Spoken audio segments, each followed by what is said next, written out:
Light from the massive crystal chandelier rained down like thousands of suspended stars across the ceiling of the Harrington Grand Hall.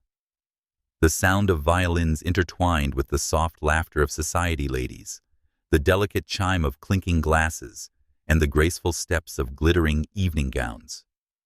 Together they formed a luxurious symphony where power and wealth were etched into every detail. William Harrington, known in the financial world as the Prince of Wall Street, stood by the tall glass windows, his gaze wandering toward the winter garden outside, where snow delicately blanketed each cluster of white roses. His perfectly tailored black suit framed his tall figure, and his handsome face, with its high-bridged nose and deep sapphire eyes, caught the reflection of the lights. He was the focal point of every glance, yet no one could see the quiet emptiness spreading behind those eyes.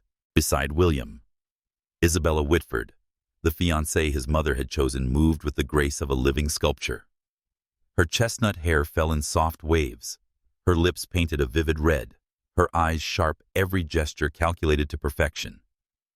And yet between them stretched an invisible distance like two parallel lines, destined only to meet in the staged wedding photos already planned. At the center of the ballroom stood Victoria Harrington, the formidable woman who had built an entire financial empire from nothing. In her pearl gray silk gown, an exquisite string of pearls draped around her wrist, she surveyed the guests like a chess master controlling the board, and William, her only son, was the most valuable piece. She leaned slightly toward him, her whisper, equal parts command and encouragement. "Smile, my son. Today you step into the class you deserve." William gave a slight nod. He was far too accustomed to his mother's demands to become the flawless image the family required. But deep in his chest, his heart felt weighed down like stone. He did not love Isabella.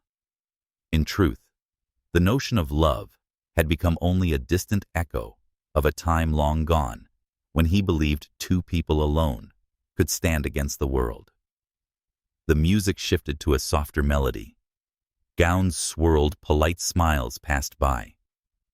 William took a sip of champagne, his gaze drifting almost unconsciously to the far end of the room, the place where the crystal light didn't quite reach.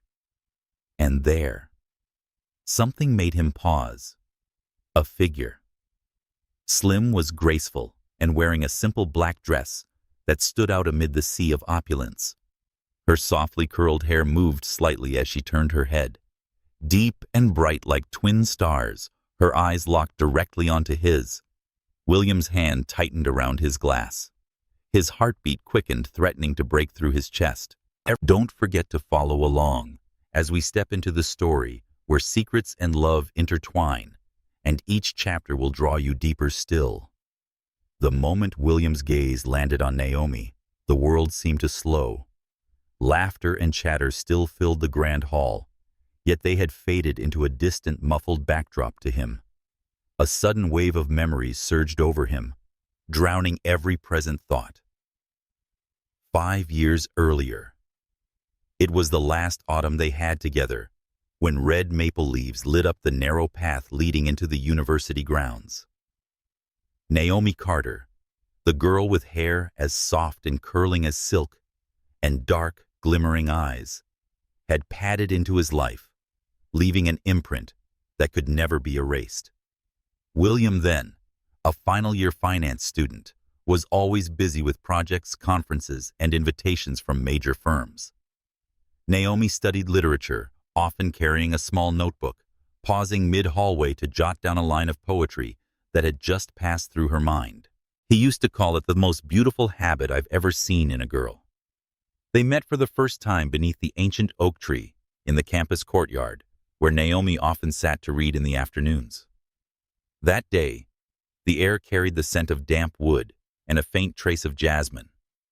Out of curiosity, William had stopped to listen as she read a passage of poetry in a low, warm voice, full of emotion. He couldn't explain why, but he was drawn into every word, every pause between the lines, as if they weren't just language, but the authentic beats of her heart. In the following days, William found every excuse to appear near that oak tree. They began talking from classic poems to their simplest dreams. Naomi wanted to be a writer to craft stories that touched people's hearts. William said he wanted to create a fairer world through the power of economics and finance. They came from different worlds, yet there was an uncanny harmony between them, like two distinct notes that when played together formed a perfect melody. They shared afternoons cycling under tree-lined paths, their laughter blending with the rustle of leaves. Late nights studying in the library where the golden light was just enough for their eyes to meet across stacks of books. Nights were lying on the grass, gazing at a sky full of stars, dreaming of a small home where children's laughter would fill the warm kitchen. William once told her, "I can't promise you the whole world, but I promise you my entire world." Naomi had etched those words deep into her heart, and then everything changed in a single afternoon. Victoria Harrington appeared at the campus gates radiating the aura of a queen and eyes sharp as blades. She didn't need to say much for Naomi to understand she was facing the impenetrable walls of the elite. You don't belong in William's world. He knew. There were questions only Naomi could answer, but he also understood that those answers could change everything. The violin still played on, but in the corner where the crystal light did not reach, Naomi Carter stood quietly pressed against the wall. The black dress hugged the soft curves of her body, without a single extravagant piece of jewelry, yet it was precisely that simplicity that made her stand out among a sea of people draped in the glitz of power. Her natural curls shifted gently whenever she tilted her head, the faint light from afar deepening the darkness of her eyes. In that gaze lay the tenderness that had once been William's refuge, and the layers of resilience that 5 years of life had forced her to build. Beside Naomi, 7 children stood in a neat row, tiny hands interlaced. Innocent curiosity lit up their eyes as they took in the lavish scene, swirling evening gowns, the sparkle of champagne glasses, soft laughter blending into music. They did not know that this place had once been part of an untold chapter in their mother's story. Amara, the eldest, with an unusual maturity for her 8 years, leaned down to whisper something to Malik, her quick-witted younger brother, who always asked unexpected questions. The twins, Zara and Zuri, whose blue eyes were so striking that Naomi often had to avert her gaze, eagerly pointed toward the dessert table. Kofi, the quiet boy, remained still, his dark eyes holding a depth of thought far beyond his age. Nia hummed a strange little tune under her breath, while Laya the youngest clung tightly to her mother's hand, her wide eyes darting everywhere. Naomi felt every beat of her heart pounding, not because of the music, but because if she turned her head, she would see William. The man she had tried to bury in memory, whose name her heart had never stopped whispering. She had not planned to let him see her. From Zara and Zuri's vivid blue eyes, Malik's faintly curved smile, and the familiar tilt of Amara's head, they were all like tiny mirrors reflecting him. William's breath caught. The champagne glass in his hand trembled, the liquid inside rippling. Like an invisible arrow, the truth had struck straight into him. This could not be a coincidence. Naomi had known this moment would come, but she hadn't expected it to be so merciless. She tightened her grip on Laya's hand, searching for an anchor in the storm. In her mind, every reason she had for leaving years ago came rushing back, tangled between the instinct to protect and the fear of loss. Their eyes locked again. Without a word, all the emotions they had never spoken surged to the surface. William's brow furrowed, his lips parting slightly, as if to call her name. Naomi bit down on her lip, drew a deep breath, and tried to keep her composure, though her heart beat like a war drum. Amid the swirl of glittering gowns and gentle strings, Two people who had once belonged to each other now stood only a few steps apart, yet separated by 5 years of absence and 7 small faces carrying the greatest secret of their lives. William knew tonight would not end as planned. And Naomi understood. This moment had opened a door she had once sworn never to step through again. The sight before William hit him like a blow to the memory, pulling him back to his youth, where it had all begun, beneath the old oak tree in the corner of the university campus. Autumn had been at its most glorious then. Gold and crimson leaves blended into a soft carpet underfoot. The late afternoon sunlight slanted through the branches, scattering radiant streaks of gold over everything it touched. Naomi sat with her back against the tree trunk, a beige knit dress hugging her slender frame, a small notebook in her hand. Her natural curls swayed gently in the breeze, a few strands falling across her cheek, giving her face a blend of softness and a hint of defiance. William, then a senior in the finance program, happened to pass by and stopped in his tracks at the sound of her voice reading aloud. Naomi's voice was neither hurried nor showy in pitch, but steady, like a flowing stream, as if each word was being placed deliberately meant to sink into the listener's soul. He stood there for a long moment until she looked up, and her deep black eyes met his blue ones. Her gaze had no shyness, only a quiet serenity that unsettled his heart. From that day on, William began to find every excuse to appear under that oak tree. Sometimes it was a book he happened to want to read there. Other times it was a coursework question he could have easily answered in the library, but wanted to ask Naomi instead. Gradually, the small exchanges turned into endless conversations. They spoke of poetry, novels, and Naomi's dream to write stories that could move readers to their core. And he in turn shared his vision of building a financial fund to support underprivileged students, changing lives through opportunity. There were afternoons spent riding bicycles together down roads lined with red maples, wine threading through their hair, laughter mingling with the earthy scent of autumn leaves. Evenings in the library, shoulders touching within the narrow pool of a desk lamp's light, secretly holding hands beneath the table, as if it were their private code. And summer nights when they spread coats over the grass, staring at a sky full of stars, whispering dreams of a little house where windows opened to a garden, and the sound of children's footsteps would greet the morning. William wasn't a man who made promises easily, but once tilting his head toward her, he had said with his most sincere gaze, "I can't promise you the whole world, but I promise you all of mine." Naomi had believed him, believed so deeply that no part of her ever imagined their love would one day be tested by forces beyond their reach. But then came a winter afternoon, when the oak tree no longer blazed with leaves, its branches bare against the pale sky. Naomi had been waiting for William at the campus gate when a woman stepped out of a sleek black car. In a pale gray long coat, Victoria Harrington stood tall, with eyes as cold and reflective as glass, wasting no time on pleasantries. She told Naomi that William was the future of an entire family legacy, a man groomed to enter a world Naomi, with her background and circumstances, could never walk alongside. The offer of $500,000 to leave him was presented as a way out that had been calculated to perfection. Naomi refused, but Victoria's words were like needles driven deep into her heart. That night, Naomi sat by the window of her small rented room, watching snow fall on the street outside. She thought of William's eyes when he spoke of his future, thought of all he had worked for, and understood that if she stayed, he would be forced to choose between love and family, a choice that, no matter the outcome, would wound him.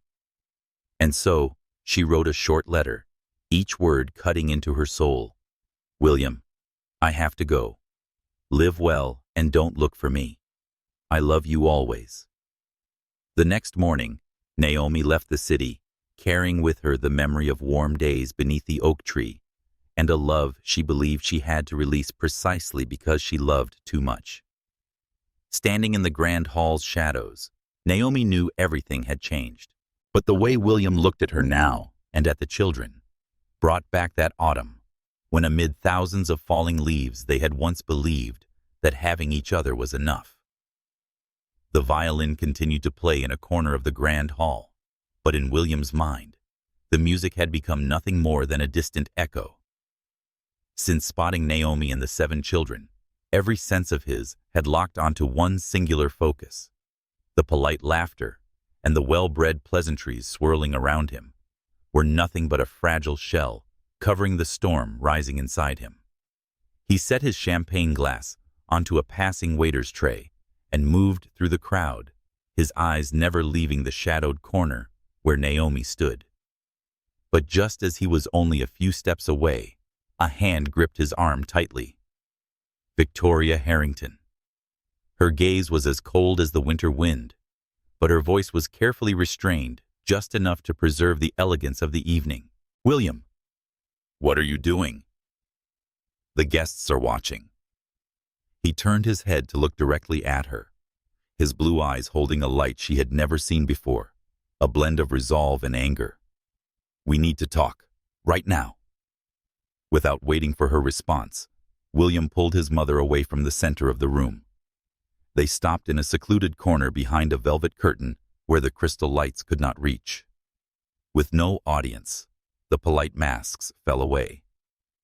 "I want to know why Naomi disappeared from my life 5 years ago. And don't tell me she left on her own." Victoria's brow lifted slightly, her sharp gaze weighing each word. "She wasn't right for you, William. I did what was necessary to protect you and this family's future." William's hand clenched so tightly that his nails bit into his skin, but he didn't release his grip. "Protect me by erasing the woman I loved from my life. Do you have any idea what my life has been like these past 5 years? His voice dropped low, but each word landed like lead. "I searched for her, everywhere. Not a single trace. All I had left was a short letter, and a void that could never be filled." Victoria's expression stayed composed, but for the briefest moment, her lips pressed together, a rare sign of strain. "You don't understand, William. Naomi would have only dragged you down. She—" "Enough." His interruption cut through the air like a blade. "I just saw 7 children standing beside her, and they look so much like me, it's undeniable. You knew about them, didn't you?" A heavy silence fell. Victoria didn't answer immediately. She turned her face, slightly searching for something steady in the shadows. At last, she exhaled, though her voice retained its usual control. "I met her 5 years ago. I asked her to leave you because I believed it was the only way you wouldn't lose your future. As for the children, I had no idea." William stared at her, his eyes filled with hurt and deep disappointment. "You took away my chance to know them. You took away the years I could have spent by their side." Victoria said nothing, but her gaze flickered when it met the unshakable determination in her son's eyes. "I will speak to Naomi. I will learn the truth from her. And you will listen whether you want to or not." William's voice lowered, but the weight behind it made Victoria understand he would not back down. He turned and walked away, his stride long and deliberate. The distance between him and Naomi was now only a few breaths. But in William's heart, he knew this conversation was only the beginning of a far greater storm that neither he, Naomi, nor the 7 children could avoid. The atmosphere in the Harrington Grand Hall had been heavy since William left with Victoria, but now it grew even thicker as he returned. Conversations softened, as if everyone sensed that something unusual was about to happen. On the small stage at the center, the band continued to play a gentle ballad, but the music seemed distant, powerless to soothe the undercurrent swelling beneath the surface. Isabella Whitford stood beside the banquet table, her smile perfectly maintained, as if etched into her face. She naturally reached for his arm when William approached, but he gently withdrew. The gesture was polite enough not to draw immediate attention, yet it was enough to make her falter. "We need to talk right now, William." Her voice was low, but her sharp eyes were full of caution. He shook his head, his blue eyes not once turning toward her, still searching the far end of the room where Naomi and the 7 children stood. At that moment, every carefully laid family plan and every arrangement made with precision suddenly felt meaningless. William took one step forward, then another, until he stood in the brightest spot in the room. Eyes began to turn toward him. In the world of the elite, an unusual act during a grand celebration could ignite countless rumors, and he knew it. But this time he didn't care. His voice rang out not loud, but resonant like a bell in the hush. "Thank you all for being here to share this moment, but there will be no engagement today." The sound of a glass shattering came from a corner, mingling with the sudden wave of murmurs spreading like wildfire. Isabella froze, her smile vanishing to reveal shock and barely restrained fury. "William, what did you say?" she demanded, her voice nearly slipping beyond her control. He turned to her, his gaze not cold, but heavy with deep sadness. "You are a remarkable woman, Isabella, but I can't marry you when my heart doesn't belong to you." Though spoken gently, those words cut through Isabella's pride like a blade. She swallowed her rising lump of anger, but her voice still trembled. "You're humiliating me in front of everyone." Before she could say more, Victoria swept over her satin-gloved hand, tightening around her son's arm. Her voice was low, but as sharp as steel. "William, you don't know what you're doing. Stop this. Now." He met her eyes, the same eyes that had guided him for years, but now all he saw was a wall between him and his happiness. "No, Mother. This time I know exactly what I'm doing. I lost her once, and I won't let it happen again." Victoria faltered for a fraction of a second. The whispers around them grew louder. Some guests began glancing toward Naomi and the children, as if piecing together a story from scattered fragments. Isabella's fists clenched, her red lips trembling with restrained rage. "You'll regret this, William Harrington." She turned sharply, the hem of her teal gown sweeping across the floor, leaving behind a trail of expensive perfume and the echo of unspent anger. The grand doors closed behind her with a resonant thud, like the final period at the end of a chapter. William drew a deep breath, then turned toward the room's far end. Naomi was still there, her dark eyes flickering between fear and uncertainty. The 7 children huddled close to their mother, their small hands gripping tighter as he approached. The distance between them shrank.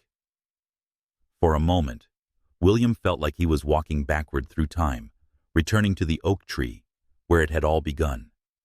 But this time, he wasn't coming with empty hands. He came with the resolve not to let her slip away again. Before the eyes of the entire room, William stopped in front of Naomi. He spoke her name, his voice warm, yet faintly trembling, as though it carried a whole sky of memories. "Naomi, we need to talk." Naomi instinctively stepped back, her hand tightening around little Laya's. Her eyes avoided his, but the faint quiver of her lashes betrayed the fierce battle waging inside her. In that moment, William knew for sure it wasn't just a storm that had swept through this party. A far greater, deeper storm was about to begin here. That night, the city seemed to sink into an endless rain. Fine drops fell on the rooftops, pattered against glistening sidewalks under streetlights, weaving a melancholy melody without a name. Naomi had returned to the small town on the outskirts, sitting in her old wooden house. Her heart tangled like a knotted skein of thread. Everything from the party remained vivid in her mind, William's eyes when he saw her, and the children's eyes that could not hide the shock, the pain, and something more profound that she dared not touch. She had left the grand hall when he stepped toward her, ushering the 7 children away, as if running from a storm already gathering.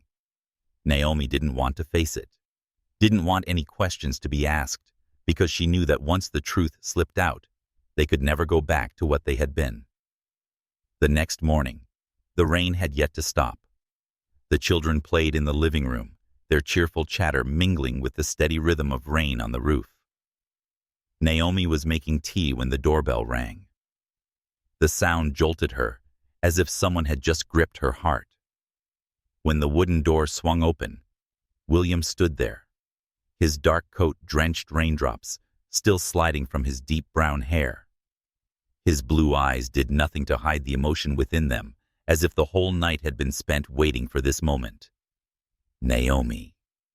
His voice was husky, as if he had walked a long road heavy with longing. I need to talk to you. I can't let you disappear again. Naomi froze, one hand gripping the doorframe, the other unconsciously clutching her dress. She wanted to say he shouldn't be here, that everything had ended long ago, but her throat felt tight. That gaze, the same one from years ago, the same sincerity that once weakened her resolve, now weighed heavier with the years apart. She took half a step back, her voice small and trembling. You shouldn't be here. William stepped closer, closing the gap, his tone firm. No, Naomi. When I saw you there, and the children, I knew it had never ended. They're my children, aren't they? The question fell between them, heavy as the rain outside.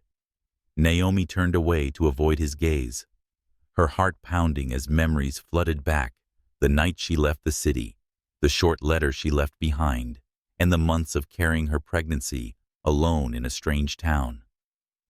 Yes. She exhaled softly, almost as if forced to confess. William closed his eyes briefly, holding back the ache that surged through him. When he opened them again, he looked straight into hers. Why didn't you tell me? Why did you let me live in the dark all these years? Naomi's fingers tightened until her knuckles turned white. Because if you knew, you would have given everything to be with me. You would have had to go against your family and I didn't want you to choose between love and everything you had worked for. William was silent, but pain flickered in his blue eyes. You think I could be happy without you and our children? Naomi turned her face toward the living room.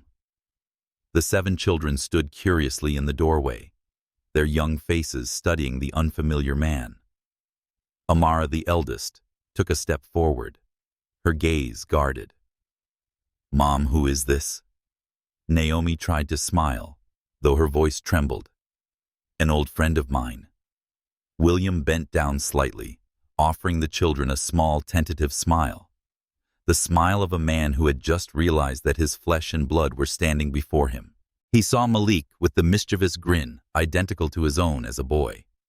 The blue eyes of Zara and Zuri reflecting his familiar gaze. The quiet composure of Kofi Nia's gentle grace, and Laya clutching tightly to her mother's leg. In that moment, William knew he could not walk away. He could not let Naomi and these 7 children keep living without him. He straightened, meeting Naomi's eyes with unwavering resolve. Whether you want me to or not, I'm staying. Not just because I love you, but because I am your father, and I will not lose this family again. Outside, the rain continued to fall, but inside the small wooden house, a door had just opened to something neither of them had ever dared to believe could begin. The next morning, the rain had stopped, leaving shimmering droplets clinging to every leaf outside the porch. The pale autumn sunlight slipped through the window frame, laying a soft, golden sheen across the wooden floor. Naomi stood in the kitchen doorway, hands wrapped gently around a steaming cup of tea, watching William from a distance, just far enough that he wouldn't notice.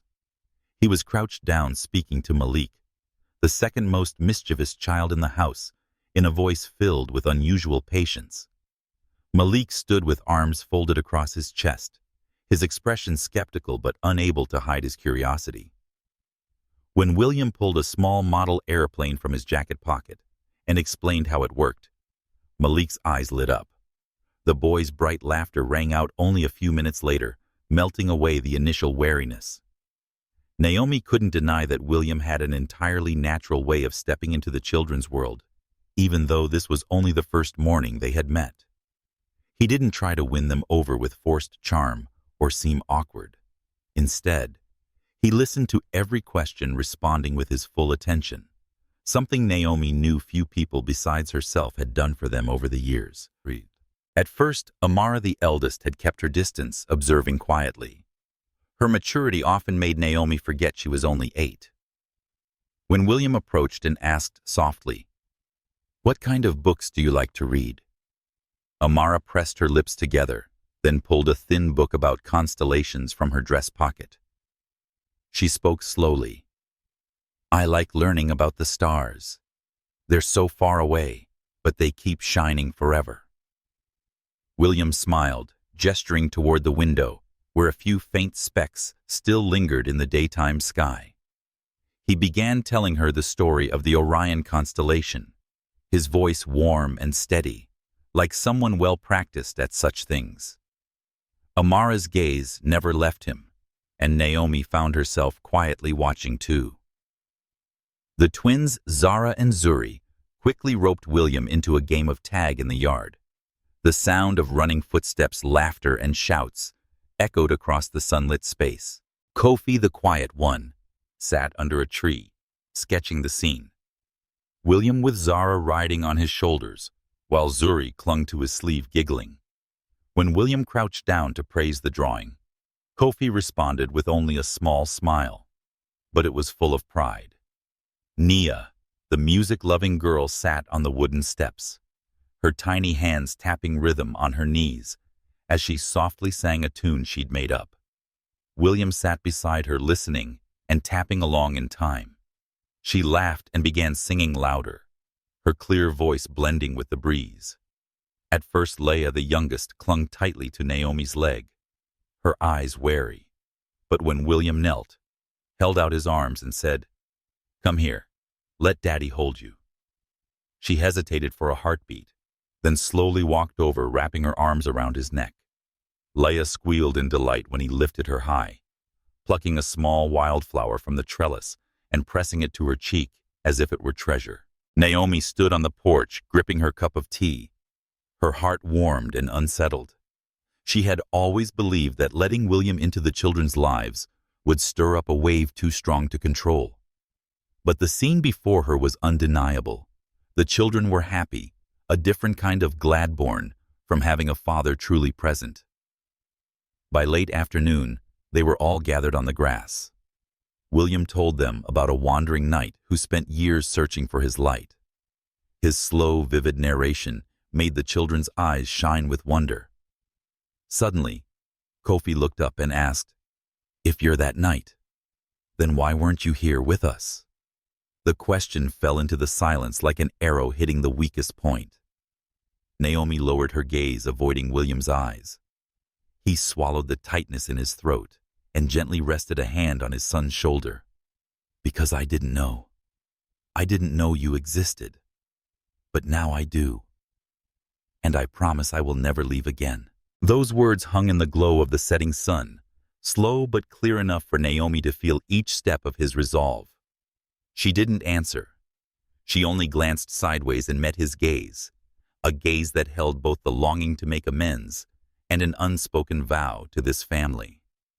The day ended with the laughter of 7 children, but in Naomi's heart, a door had quietly opened, even if questions were still yet to be resolved behind it. That day's sunset seemed tinged with an extra chill as William left Naomi's small wooden house. Back to the Harrington estate, the images of 7 children clinging to him played repeatedly in his mind, their laughter and Kofi's innocent, piercing question. The warmth from those moments hadn't yet settled. When the looming gray stone walls of the family mansion came into view, towering and cold, like a reminder of the battle waiting for him. The heavy front doors opened to reveal an interior bathed in the dim golden glow of chandelier light. Victoria Harrington was already seated in the living room, her posture perfectly straight in a velvet-upholstered armchair. She wasn't wearing the elaborate evening gown from the engagement party, but a sleek, tailored gray suit, every seam precise. That very simplicity only sharpened her air of authority. Before William could sit, her voice cut through the space measured but sharp enough to pierce. "Do you know what you did yesterday? You turned the engagement party into a laughingstock for high society, dragging this family's name through the mud." He remained standing, refusing to avert his gaze. "I only did what I believe is right." "Right." Her lip curved in a faint, disdainful smirk. "You threw away a marriage alliance I worked so hard to arrange just to run after a woman who once left you without a single word of explanation." William's voice dropped lower, but it carried an unyielding edge. "She left because of you." For a brief moment, Victoria was silent. Just a beat, she leaned back as if his bluntness couldn't touch her. "If that were true, it would only be because I wanted to protect you. Naomi doesn't belong in this world. She and her children. They are my children." William cut in, his eyes blazing with a fire long suppressed. "I've seen them. I don't need a DNA test to know." Victoria's hands tightened slightly, but her tone remained even. "If you choose her, you'll lose everything. Your inheritance, your shares in the company, everything your father left you. All of it will be gone. Are you ready to pay that price?" The air in the room seemed to freeze. William strolled to the tea table, braced both hands on its polished surface, and locked eyes with his mother. "If everything you're talking about doesn't include them, then to me, it's nothing." That made Victoria tilt her head slightly, studying him as if he were a stranger.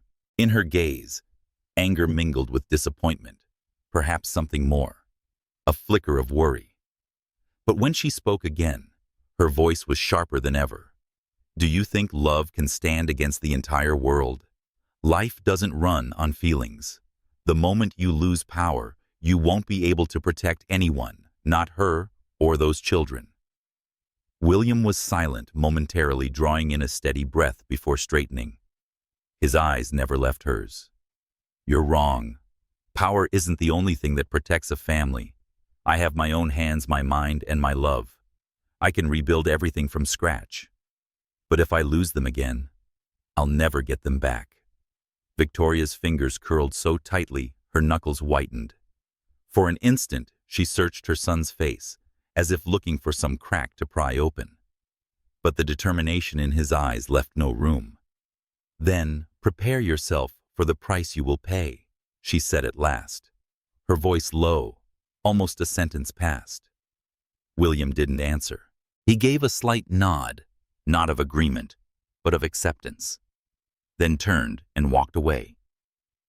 His shadow stretched long across the red carpet, each step firm, without looking back. The living room doors closed behind him, leaving Victoria alone in the dim gold light. She lifted her teacup, but its warmth had long since faded. In the depths of her eyes, the usual steel remained, but a faint, unfamiliar unease began to stir beneath it. Outside, William stepped down the stone steps and drew a deep breath of the crisp night air. He knew this confrontation had only just begun, and it would be fiercer than any business deal he had ever faced. But this time, he wasn't fighting to secure a contract. He was fighting to keep the family he had just found again. That afternoon, the city sky was uncharacteristically clear. Gentle sunlight spilled across the Harrington estate's back garden, where neatly trimmed white rose bushes lined a stone path leading straight into the living room.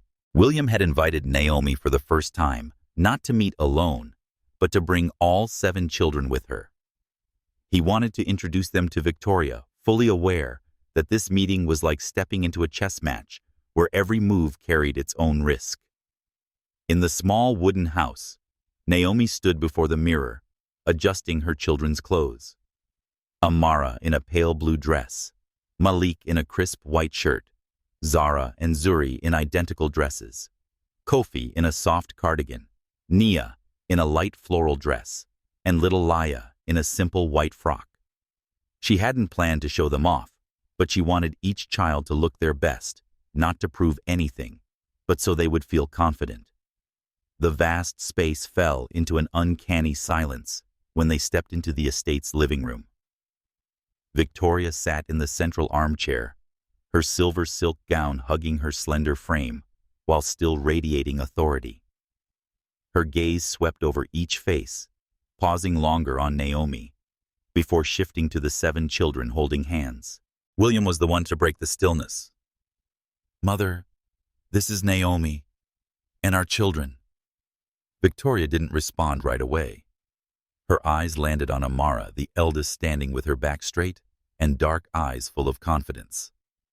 Amara stepped forward on her own and smiled politely. "I'm Amara. I like reading about the stars. I know every star has a story, like Orion, for example." She began to explain, her voice steady and clear enough to make even Victoria listen. Something in her composed speech reminded Victoria of William as a boy, the child who once stood before her passionately talking about his plans for the future. Malik wasn't about to let his sister have all the attention. He darted forward and pulled a paper aeroplane from his pocket. "Do you want to see how far I can fly this?" The innocent question tugged at the corner of Victoria's lips, though she quickly smoothed her expression back to its usual composure. The twins, Zara and Zuri, approached, hand in hand, their bright blue eyes catching the afternoon light. They began to sing a nursery rhyme Naomi had taught them, the melody simple yet surprisingly harmonious. Ever the quiet one, Kofi stepped closer and handed Victoria a sheet of paper, a pencil drawing of the Harrington estate, every window and flower pot rendered with careful detail. Nia brought her gift, a melody she had composed herself, humming softly as her greeting. And Laya, the youngest, came closest of all, her tiny hands brushing lightly against the hem of Victoria's gown, as she looked up and said something that made Naomi's heart skip. "You're as pretty as my mom." In that instant, it was as if a small crack appeared in the ice wall. Victoria didn't answer, but her gaze softened, losing some of its sharp chill. She looked at Naomi and spoke in a low, measured voice. "They are remarkable." Naomi held her gaze, her voice calm. "They are everything to me, and if we are to be part of this family, I want them to be loved not just because they carry the Harrington name." William quietly observed, sensing the tension slowly easing, though it had not disappeared. The air between them was no longer one of open confrontation, but of a silent testing of ground. Every look, every word, a careful probe. When the meeting ended, Victoria still hadn't offered her acceptance, but neither did she maintain outright rejection. She walked Naomi and the children to the door herself, her steps slower than usual, as though she were weighing something in her mind. William looked at his mother for a long moment before leaving. In her eyes, he saw that while they had not yet won, they had opened a door, and more importantly, it was a door Victoria had begun, however slightly, to leave ajar. That night, the small wooden house was quieter than usual. After dinner, the 7 children had gone to bed, their steady breathing blending with the rustle of wind outside the porch. Naomi sat alone at the dining table, slowly turning a cup of tea gone cold in her hands, her mind drifting back to the afternoon's meeting. She couldn't deny it. Victoria Harrington had surprised her. Naomi had braced herself to face cold rejection, perhaps even sharp cutting remarks. Instead, Victoria had listened, observed, and remained silent. That silence wasn't acceptance, but it was no longer the steel wall Naomi had faced 5 years ago, and that in itself unsettled her even more. Because if Victoria had indeed changed even just a little, did Naomi still have a reason to keep William at arm's length? The reason she had clung to all these years, that he needed a life free of burdens, that his family's fierce opposition would crush them, was beginning to lose its weight. A soft knock at the door pulled her from her thoughts. William stood on the porch holding a small wicker basket filled with pastries. The faint scent of butter and cinnamon drifted into the air, stirring memories of winter afternoons in the city when they were young. "I thought the kids might like these." He smiled as he stepped inside. Naomi set the basket on the table and poured him a cup of tea. The lamp's warm glow softened his features, but the steady resolve in those blue eyes was unchanged. "Your mother. She wasn't like I expected today," Naomi said slowly, breaking the silence first. William leaned back in his chair, giving a slight nod. "I noticed that too. But you know, whether she changes or not doesn't decide whether I'm here for you and the kids." Her gaze dropped slightly, her fingers tightening around the cup's handle. "William, I've gotten used to taking care of everything on my own. Since I left, I never imagined there would come a day when you'd step back into the children's lives. I'm afraid if I let you in and one day it all falls apart again, they'll be hurt so much more." He stayed silent for a long moment, as if weighing each word. Finally he stood, walked to her chair, and sat beside her. Taking her small, chilled hand into his own, he spoke gently. "Naomi, I know you've been protecting them and yourself from pain by keeping your distance. But distance also steals the chance to be happy. I can't change the past, but I can be here for the present and the future." His eyes never left hers, as though trying to pass on an unshakable certainty. Naomi felt her heart tremble. Images of the old days washed over her. The smile beneath the oak tree, the warm hand in the library, the promises she once thought had shattered. She wanted to believe, yet fear crept in. Because once the heart opened, every defense would vanish. And if it were torn apart again, would she have the strength to stand up again? William seemed to understand the words she hadn't spoken. He gave her hand a gentle squeeze and whispered, "I'm not leaving. Not this time. Not ever again." The words lingered quietly in the room, like a promise that needed no paper to bind, yet was warm enough to reach deep into her chest. Outside the window, the night sky was scattered with stars. Naomi looked up, recalling Amara's words to Victoria. Every star has its own story. Perhaps her story with William wasn't over. Maybe it had simply turned a page into another chapter.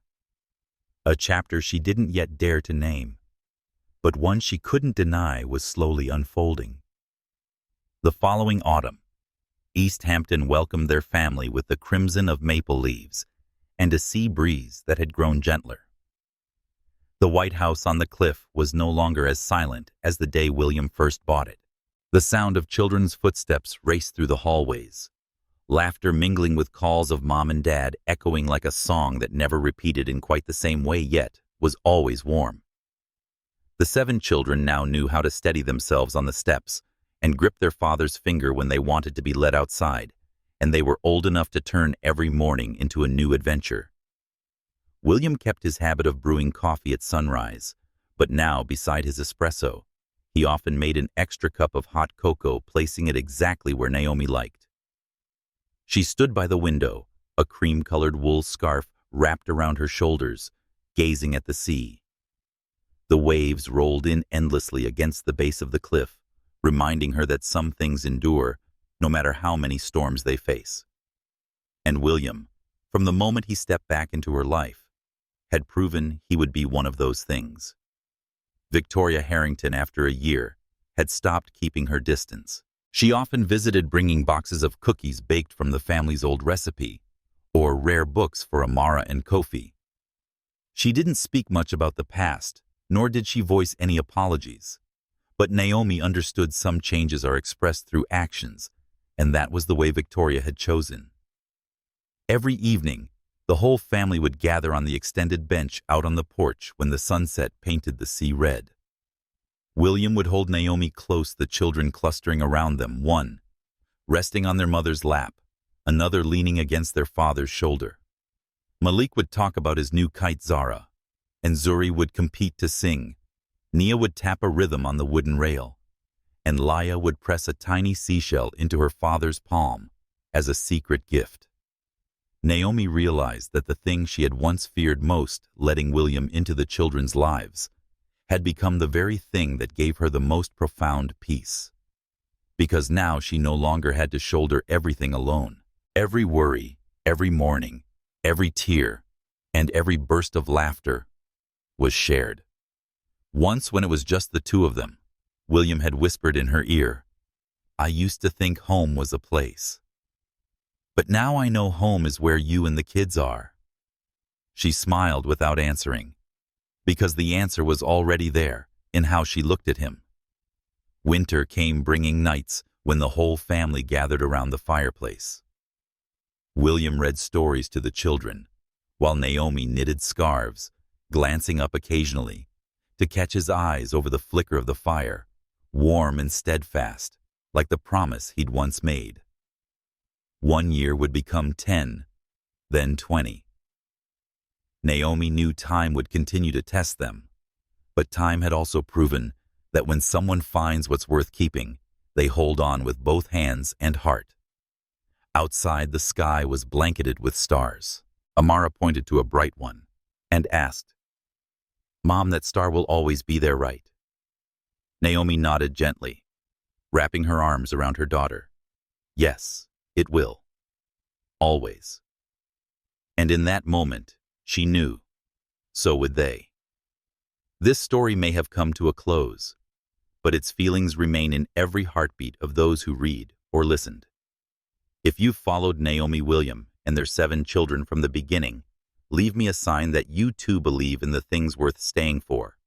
Like a comment to share your thoughts, or simply a follow to join us for the next story.